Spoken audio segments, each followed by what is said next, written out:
राष्ट्रवादी अजित पवार गटाच्या दुसऱ्या आमदाराच्या अडचणीत वाढ झाली आहे। कृषी मंत्री माणिकराव कोकाटे आणि त्यांचे भाऊ सुनील कोकाटे यांना नाशिक जिल्हा न्यायालयाने 2 वर्षांची शिक्षा सुनावली आहे। 1995 साली त्यांनी कागदपत्रांची फेरफार आणि फसवणूक केल्याचा आरोप माणिकराव कोकाटे यांच्यावर करण्यात आला आहे। या प्रकरणी आज कोर्टाने ही शिक्षा सुनावली आहे। मिळालेल्या माहितीनुसार कृषी मंत्री माणिकराव कोकाटे आणि त्यांचे भाऊ सुनील कोकाटे यांच्या विरोधात माजी मंत्री तुकाराम दिघोळे यांनी याचिका दाखल केली होती। त्यात त्यांनी माणिकराव कोकाटे यांच्यावर 1995 साली कागदपत्रांची फेरफार आणि फसवणूक केल्याचा आरोप केला होता। या आरोपानुसार 92, 420, 465, 471, 47 अन्वये गुन्हा दाखल करण्यात आला होता। आता या प्रकरणी नाशिक जिल्हा न्यायालयात सुनावणी पार पडली। या सुनावणीत माणिकराव कोकाटे आणि त्यांचे भाऊ सुनील कोकाटे यांना 2 वर्षांचा कारावास, 50,000 दंड अशी शिक्षा सुनावण्यात आली आहे।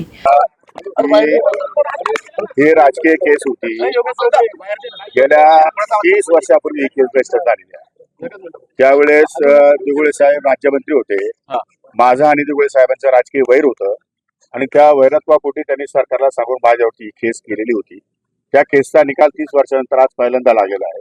मेहरबान न्यायालयाने त्याचा निकाल सोडवलेला आहे। निकालपत्र हे मोठे आहे, 40 पानाचं आहे। मी अजून वाचलेलं नाही। वाचून त्या संदर्भात मी आपल्याला व्यवस्थितपणे मार्गदर्शन करेन आणि त्यासाठी मी अपील या ठिकाणी करण्याचा निर्णय घेतलेला आहे। आपल्याकडनं जामिनासाठी काही या ठिकाणी जामीन तर नियमाने कायद्यानुसार जे काही करता येईल ते सगळं केलेलं आहे।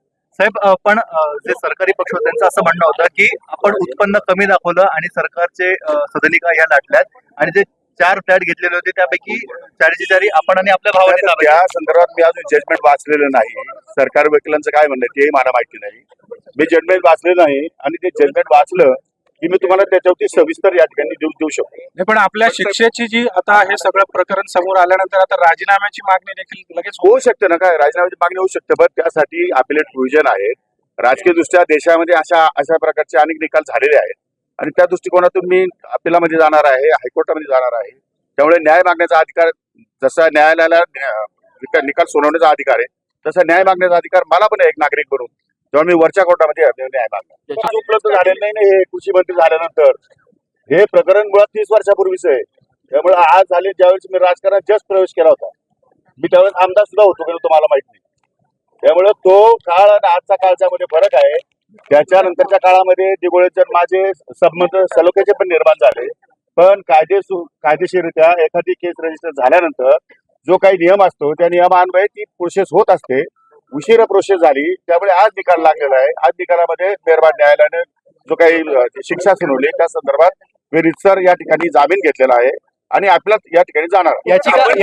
तत्कालीन अप्पर जिल्हाधिकारी यांनी चौकशी करून सरकारवाडा पोलीस ठाण्यात गुन्हा दाखल केला होता। गेल्या अनेक वर्षांपासून नाशिक जिल्हा न्यायालयात या प्रकरणी सुनावणी सुरू आहे। माणिकराव कोकाटे आणि त्यांचे बंधू सुनील कोकाटे यांनी आमचे उत्पन्न कमी आहे, आम्हाला दुसरे घर नाही अशी माहिती शासनाला दिली होती। त्यानंतर शासनाकडून माणिकराव कोकाटे यांना सदनिका देण्यात आली, पण अधिकाऱ्यांनी या संदर्भात नाशिकच्या सरकारवाडा पोलीस ठाण्यात तक्रार दाखल केली होती। या प्रकरणी गुन्हा दाखल करण्यात आला आहे आणि या प्रकरणात एकूण 4 जणांचा आरोपी म्हणून उल्लेख करण्यात आला होता। मात्र कोर्टाने उर्वरित दोघांना कोणतीही शिक्षा सुनावलेली नाही। फक्त माणिकराव कोकाटे आणि त्यांच्या भावाला 2 वर्षांची कारावासाची शिक्षा सुनावण्यात आलेली आहे। NCN न्यूजसाठी रोहनदानी, नाशिक।